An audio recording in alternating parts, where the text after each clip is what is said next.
जय भोजपुरी रउआ लोग से एगो निहोरा बाकी लाल रंग के सब्सक्राइब बटन के दबा के भोजपुरी फैंस क्लब से जुड़ जाए जा और ये घंटी वाला बटन के दबा के भोजपुरी के सब जानकारी बिल्कुल फ्री में मोबाइल पे पाई जा। पावर स्टार पवन सिंह के साल के पहिल का देवी गीत रिलीज हो चुकल बा मां Amba films official YouTube channel पर और रिलीज होते ही भोजपुरी दर्शकन के खूब ज्यादा प्यार मिल रहा बा। जी हाँ भैया, एक गीत के एक एक शब्द एक एक लाइन और इतना बढ़िया तरीका से फिल्मावल गई बा गीत के कि एक बार वीडियो आप लोग प्ले कर दें जा तो लास्ट तक देखे पर मजबूर हो जाए जा। जी हाँ, आप लोग बता दें कि कुछ इस तरीका के स्टोरी दिखावल गई बा कि पावर स्टार पवन सिंह जो कि बिहार के रहे वाला बाड़े और शहर में जाके शादी कर बड़े और अपना मेहरारू के घुमावे खातिर जो कि मेला घुमावे खातिर दुर्गा पूजा में अपना गांव में लेके आवत रहे और उनका से कहत रहे कि चलो एक साथ पूजा पाठ कइल जाओ, लेकिन वो कहत रही हमरा ये सब कुछ करे रावेला, हम पाठ पूजा ना करब। तो पावर स्टार पवन सिंह के मनावत रहे। यही सब आप लोग के नोक झोंक देखे के मिली और इतना बढ़िया तरीका से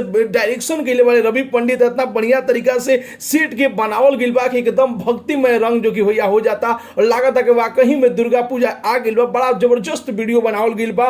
वीडियो के कहीं भी शिकायत करे के मौका नहीं दले रवि पंडित और पावर स्टार पवन सिंह और जिया रोय के तो परफॉर्मेंस जबरदस्त बा। जी हाँ, पावर स्टार पवन सिंह जो कि जिया रोय के मना रहा बड़े और जिया रोय भी का बढ़िया एक्टिंग कैले बाड़ी। जी हाँ भैया, लास्ट तक जो कि मानत नहीं की लेकिन लास्ट में मान जाता रही। तो मिला जुला के बेहतरीन एगो भक्तिमय वीडियो जो कि रिलीज भइल बा और ऐसा दिखावल गइल बा कि आप लोग के अपन घर के दृश्य नजर आ जी। तो मिला जुला के बड़ा बेहतरीन वीडियो बा। यदि आप लोग नहीं जा देख ले तो जाके देखी जा मां Amba films official YouTube channel पर देख ले बन जा। तो आप लोग कैसा लागल बा वीडियो, 5 में से कितना स्टार देम जा अपन राय जरूर ही कमेंट बॉक्स में बताई जा। मिलता नहीं भैया अगला वीडियो में एगो नया न्यूज के साथ है। तब तक के लिए बाय बाय, टेक केयर, जय भोजपुरी।